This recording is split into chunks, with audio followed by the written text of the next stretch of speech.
ప్రమాదకరమైన స్పిరిట్‌తో ఆల్కహాల్ తయారు చేస్తున్న ముఠాను పట్టుకున్నారు. అయితే ఇది పెద్ద మొత్తంలో తయారు చేస్తున్నారు. అటు ఆంధ్ర కావచ్చు, ఇటు తెలంగాణలో సప్లై చేస్తున్నారు. దీనికి సంబంధించి కీలకమైన వ్యక్తులను అరెస్ట్ చేశారు. ఫ్యాక్టరీని కూడా అరెస్ట్ చేశారు. మొత్తంగా సీజ్ చేయడం జరిగింది. దీనికి సంబంధించి ప్రస్తుతానికి మనతోటి ఎక్సైజ్ అధికారులు సార్ చెప్పండి, నిజంగా ఈ స్పిరిట్‌తో ఈ ఆల్కహాల్ తయారు చేస్తున్నారు ఇంత డేంజర్‌గా ఉంటుంది. నిజంగా ఎప్పుడు తయారవుతున్నారు? ఇది రెక్టిఫైడ్ స్పిరిట్‌తో తయారు చేస్తున్నట్టుగా మనకు ప్రాథమికంగా తెలిసింది. యాక్చువల్‌గా ఎంఎఫ్ఎల్ అనేది ఎక్స్ట్రా న్యూట్రల్ ఆల్కహాల్‌తో చేయాలి.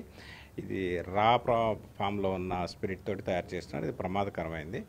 అయితే ఈ ముఠా ఏర్పడి దాదాపు 7 నెలల నుంచి ఆపరేషన్ చేస్తున్నట్టు తెలిసింది. బట్ తెలంగాణలో మాత్రము రీసెంట్గానే స్టార్ట్ అయింది. ఒక 7-8 మంత్స్ నుంచి ఏపీలోని కొన్ని జిల్లాల్లో చేస్తూ ఇక్కడ సంబంధించిన హుజూర్ నగర్ ఎక్సైజ్ సర్కిల్కి సంబంధించి మేళ్ల చెరువు మండలంలో షాపు నడిపించే ఒక అతను శివశంకర్ అనే అతను ఆ షాపులో మేనేజర్గా చేస్తున్నాడు. అతను పార్ట్నర్ కూడా ఆ షాప్కి. ఆ దాంట్లో నౌకర్నామా హోల్డర్గా పనిచేస్తూ అతను మాచర్ల దగ్గర ఉన్న దుర్గి ప్రాంతానికి చెందిన మహేష్ అనే ఒక వ్యక్తితోటి ఇది తక్కువ రేటుకి దొరుకుతుంది, అదేవిధంగా అమ్ముకుంటే ఎక్కువ లాభాలు వస్తాయన్న అత్యాశతోటి అతను ఆ మహేష్ తోటి కలిసి ఈ రా మెటీరియల్ ప్లస్ ఈ మ్యానుఫ్యాక్చరింగ్ ఆఫ్ ఫేక్ లిక్కర్కి సంబంధించిన అన్ని రకాల మెటీరియల్స్ సప్లై చేసే ఆ ముఠాన్ని సంప్రదించడం జరిగింది. వాళ్ళంతా కూడా హైదరాబాద్ బేస్డ్గా ఉన్నారు. బట్ వాళ్ళంతా ఆంధ్ర ప్రాంతానికి చెందిన వాళ్ళైనా కూడా హైదరాబాద్లో వనస్థలిపురం ప్రాంతంలో ఉండి ఈ లేబుల్స్ స్పిరిట్ ఇదంతా పంపిస్తున్నారు. అయితే ఆ మహేష్ అనే వ్యక్తి అబ్దుల్ కలాం ఎలియాస్ రుత్తుల శ్రీనివాస్ అనే వ్యక్తి దగ్గర నుంచి తెప్పించుకోవటం, ఒక బాటిల్కి 80 రూపాయలు లెక్కన వాళ్ళకి పే చేసే ఒప్పందంతోన 80 రూపాయలతో ఈ స్పిరిట్ దానికి కావాల్సిన మిగతా లిక్విడ్స్ అన్నీ కూడా అదేవిధంగా empty bottles, brand labels, excise adhesive లేబుల్స్తో సహా డూప్లికేట్ లేబుల్స్తో సహా 80 రూపీస్ లెక్కన ఇతను పే చేసేలాగా ఒప్పందం కుదుర్చుకొని ఇవి సప్లై చేస్తున్నారు. ఈ రుత్తుల శ్రీనివాస్ ఎలియాస్ అబ్దుల్ కలాం అనే అతనికి స్పిరిట్ ఎక్కడ పర్చేజ్ చేస్తున్నారు అనే సోర్స్ని గమనించినట్లయితే ఇక్కడ ఉప్పల్ ఇండస్ట్రియల్ ఏరియాలో కృష్ణ ఫార్మా అనే ఒక కంపెనీ, అది ఫార్మా సంబంధించిన ఉత్పత్తుల్ని తయారు చేసే కంపెనీ. అయితే వాళ్ళకి ఉన్న కోట RS3 లైసెన్స్, స్పిరిట్ సంబంధించిన ఫామ్ 3 లైసెన్స్ ఉంది వాళ్ళకి. వాళ్ళు జెన్యూన్గా ఈ స్పిరిట్ తోటి తయారు చేసే ప్రోడక్ట్స్ని తయారు చేయాలి. అంటే శానిటైజర్స్ కానివ్వండి, కొన్ని స్పిరిట్ ఆధారిత ఉత్పత్తులు తయారు చేసే కంపెనీ అది.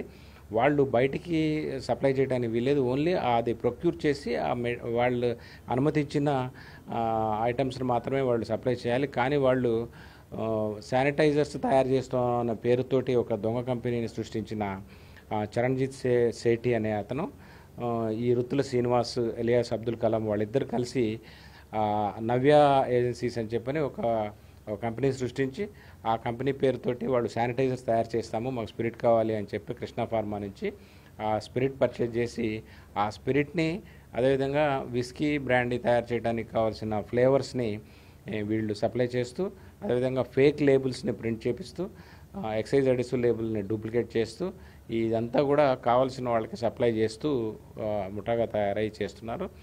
అయితే ఈ లాస్ట్ 1 మంత్లో జూన్ జూలై నెలల్లో ఆంధ్ర ప్రాంతంలో అమలాపురము, రేపల్లె, మార్కాపురం ఈ ఏరియాల్లో కేసులు బుక్ అవడం జరిగింది. అక్కడ నిందితులుగా, పరారీలో ఉన్న నిందితులుగా ఈ కృష్ణ ఫార్మాకు సంబంధించిన యజమానిని మల్లికార్జునరావుని, అదేవిధంగా ఈ ఇద్దరు ఎవరైతే చరణ్జిత్ సేఠి అనే అతను ప్లస్ రుత్తుల శ్రీనివాస్ కలాం అనే ఇద్దరిని కూడా అబ్స్కాండింగ్ చూపించారు. తర్వాత వాళ్ళని రీసెంట్గా వాళ్ళని అదుపులో తీసుకున్నట్టు తెలిసింది. ఆ విచారణలో కోదాడ ప్రాంతంలో కూడా ఒక యూనిట్ ఈ విధంగా ఉంది అనే విషయం ఇంట్రాగేషన్లో తెలిస్తే ఆ విషయం పైన మాకు కొంత ఇంటెలిజెన్స్ రావడంతో వెంటనే కోదాడ ప్రాంతంలో దీనికి సంబంధించిన ఈ నేపథ్యం ఉన్న వ్యక్తులు, ప్రాంతాలని మేము సెర్చ్ చేయడం స్టార్ట్ చేశాము. మా డైరెక్టర్ గారు షానవాజ్ కాసిం IPS గారి ఆదేశాలతోటి ఆ కోదాడ ప్రాంతంలో విస్తృతంగా గాలింపులు చేపట్టి నిన్న రోజున రామాపురం అనే విలేజ్ మేళ్ల చెరువు మండలంలో ఆ విలేజ్లో ఉన్న రైస్ మిల్లులో దాచి ఉంచిన ఈ తయారీ సామాగ్రి మరియు తయారు చేసి సిద్ధంగా ఉంచిన విస్కీ, మెక్డోవెల్ విస్కీ బాటిల్స్ని పెద్ద ఎత్తున స్వాధీనం చేసుకోవడం జరిగింది. దానికి సంబంధించి ఒక 11,000 ఎంటీ బాటిల్స్, దానికి సంబంధించిన లేబుల్స్, దాదాపుగా 90 కేజీల మూతల్ని కేజీల్లో క్వాంటమైజ్ చేశాము.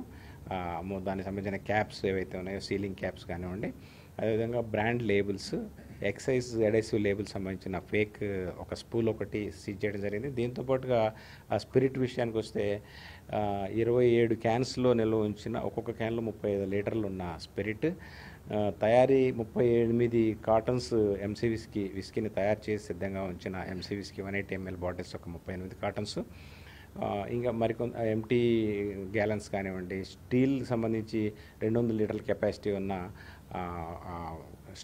స్టీల్ మిక్సింగ్కి బ్లెండింగ్కి వినియోగించేవి కానివ్వండి, క్యాపింగ్కి అతను తయారు చేసిన ఒక హ్యాండ్సెట్ పంపుతో తయారు చేసిన ఆర్టిఫిషియల్గా తయారు చేసిన మిషన్ కానివ్వండి, ఇవన్నిటి కూడా స్వాధీనం చేసుకోవడం జరిగింది. ప్రస్తుతం ఒక ఇద్దరిని ఈ కేసుకు సంబంధించి ప్రకాష్ అనే వ్యక్తి, ఆ రైస్ మిల్ ఓనర్ ఎవరైతే ఉన్నారో దానికి షెల్టర్ ఇచ్చిన అతను అరెస్ట్ చేశాము. దాంతో పాటుగా దుర్గి ప్రాంతానికి చెందిన మహేష్ అనే వ్యక్తి ఈ హైదరాబాద్ నుంచి ముఠాతోటి ఈ స్టాక్ని తెప్పించి ఆ శివశంకర్కు సప్లై చేస్తున్న మహేష్ని అరెస్ట్ చేశాము. ఆ శివశంకర్ ఏ షాపులో అయితే నౌకర్నామా ఉందో ఆ షాపుకు సంబంధించిన ఓనర్ని, ఆ షాప్ను కూడా ఈ కేసులో ఇన్వాల్వ్ చేయడం జరిగింది.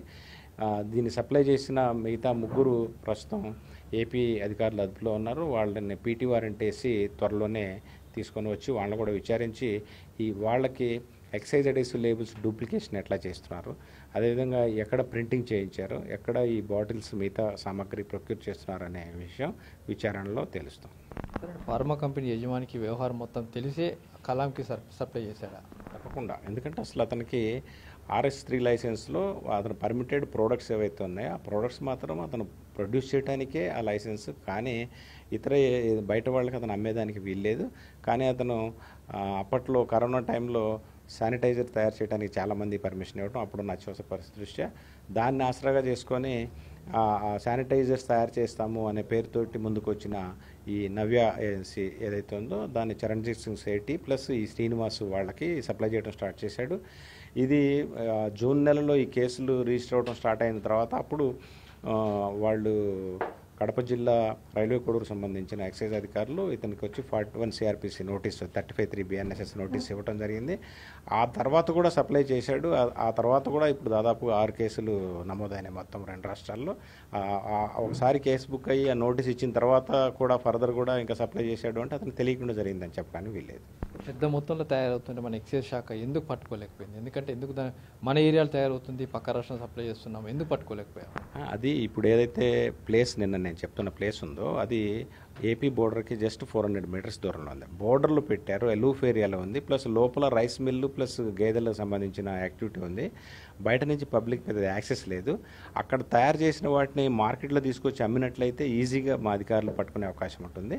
ఇక్కడ మార్కెట్లో సేల్స్ అది లేదు కాబట్టి అది బయట రాలే. ఓన్లీ ఒక 4 గోడల మధ్య వాళ్ళు ఈ ప్రింటింగ్ అదే బాటిల్స్ ఫిలప్ చేయటము అర్ధరాత్రి అపరాత్రి బయటికి తీసుకుపోవడం జరుగుతుంది కాబట్టి మా అధికారుల దృష్టికి రాలేదు. కానీ ఎప్పుడైతే మనకి ఇన్ఫర్మేషన్ వచ్చిందో వెంటనే దాడులు చేసి పట్టుకోవడం జరిగింది. దీన్ని తాగితే వచ్చే దుష్ప్రభావాలు ఎలా ఉంటాయి? అంటే ఎలాంటి డేంజరస్ సిచ్యువేషన్ ఉంటుంది? ఇది RS బేస్డ్ లిక్కర్ కాబట్టి యాక్చువల్గా మనకి ప్రొహిబిషన్ కన్నా ముందు 1995 కన్నా ముందు RS బేస్డ్ లిక్కర్ ఉండేది. అప్పట్లో మీకు గుర్తున్నట్టయితే చీప్ లిక్కర్ తాగి మరణాలు అని చెప్పి కూడా పెద్ద ఎత్తున కథనాలు వచ్చేవి. దాని తర్వాత ఇప్పుడు ప్రొహిబిషన్ లిఫ్ట్ చేసిన తర్వాత 97 తర్వాత మన దగ్గర ఓన్లీ ఎక్స్ట్రా న్యూట్రల్ ఆల్కహాల్తో మాత్రమే అన్ని రకాల లిక్కర్ తయారు చేయాలనే నిబంధన చేర్చడం జరిగింది. ఈ రెక్టిఫైడ్ స్పిరిట్తో తయారు చేసినట్టయితే దాంట్లో ప్రమాదకరమైన ఆల్డిహైడ్స్ కానివ్వండి, ఫ్యూజల్ ఆయిల్ కానివ్వండి, మెథనాల్ కంటెంట్ కానివ్వండి ఉండటం మూలంగా దాంతో తయారు చేసిన విస్కీ ఖచ్చితంగా ఆరోగ్యానికి ప్రమాదకరమే. మన రెండు తెలుగు రాష్ట్రాల్లో కూడా RS బేస్డ్ విస్కీ, మన సౌత్ ఇండియాలో కూడా ఏ స్టేట్లో కూడా ఇప్పుడు RS బేస్డ్ విస్కీ అనేది మన దగ్గర అందుబాటులో లేదు. కొన్ని చోట్ల దేశీదారు పేరుతో ఉండొచ్చు కానీ మన దగ్గర ఈ 2 రాష్ట్రాల్లో మాత్రము RS బేస్డ్ లేదు. అది చాలా ప్రమాదకరము. అది తాగటం మూలంగా జీర్ణ వ్యవస్థకి, నరాలకు సంబంధించిన నర్వస్ సిస్టమ్కి కూడా ప్రమాదాలు తలెత్తే అవకాశం ఉంటుంది. తక్కువ రోజుల్లోనే దాని ఎడిక్షన్, దాంట్లో ఉండే నాక్సియస్ సబ్స్టాన్సెస్ మూలంగా అది ఎడిక్టివ్ నేచర్ ఉంటుంది. అదేవిధంగా జీర్ణ వ్యవస్థని నాశనం చేసే లక్షణాలు కూడా దానికి ఉంటాయి. కలాం ఒక్కరే ఉన్నారా? కలాం వెనకాల ఇంకెవరు ఉన్నారు? అంటే పెద్ద మాఫియా అంటే ఇంత పెద్ద మొత్తంలో చేస్తుంది, వెనకాల ఎవరో ఒకరు ఉంటారు పెద్ద మనుషులు. అంటే కలాం సంబంధించిన వాళ్ళ బ్రదర్స్ వాళ్ళు కూడా కేసులో ఇన్వాల్వ్ అయ్యారు. వాళ్ళ ఫ్యామిలీ ఉంది. అదేవిధంగా ఈ ఎక్కువ కాస్ట్ అనేది స్పిరిట్ ఉంటుంది కాబట్టి ఆ స్పిరిట్ సప్లై విషయంలో ఆ నవ్య ఏజెన్సీ ఏదైతే ఉందో చరణ్జిత్ శెట్టి అనే అతను ఈ మల్లికార్జునరావు ఫార్మసీ మేజర్ అదే పర్సన్ ఎక్కువ పెట్టుబడి కానివ్వండి పర్చేజ్ కానీ ఎక్కువ పెట్టుబడి అవే ఉంటుంది కాబట్టి వాళ్ళ ముగ్గురు ఫైనాన్షియల్లీ సౌండ్ పీపులే కాబట్టి వాళ్ళే నడిపిస్తున్నారు. ఏదైనా విచారణలో తేలుతుంది. ఎవరైనా దీని వెనుక ఫైనాన్స్ చేసినా సపోర్ట్ చేసినా వాళ్ళని కూడా ఖచ్చితంగా ఈ కేసులో విచారిస్తాం. స్పిరిట్తో లిక్కర్ తయారు చేస్తున్న మాఫియా అనేది ఇప్పుడు పట్టుకున్నారు. అయితే 2 రాష్ట్రాలు సప్లై జరిగింది. అయితే ఆంధ్రాకు సంబంధించి కొన్ని బార్డర్ ఏరియాలో మొత్తంగా లిక్కర్ సప్లైగా అధికారులు గుర్తించారు. దీని వెనకాల ఇంకెవరైనా వాళ్ళని పట్టుకునే ప్రయత్నం చేస్తామని అధికారులు చెప్తున్నారు. కెమెరా పర్సన్ ప్రభాకర్తో రమేష్ ఎట్లా ఏంటి?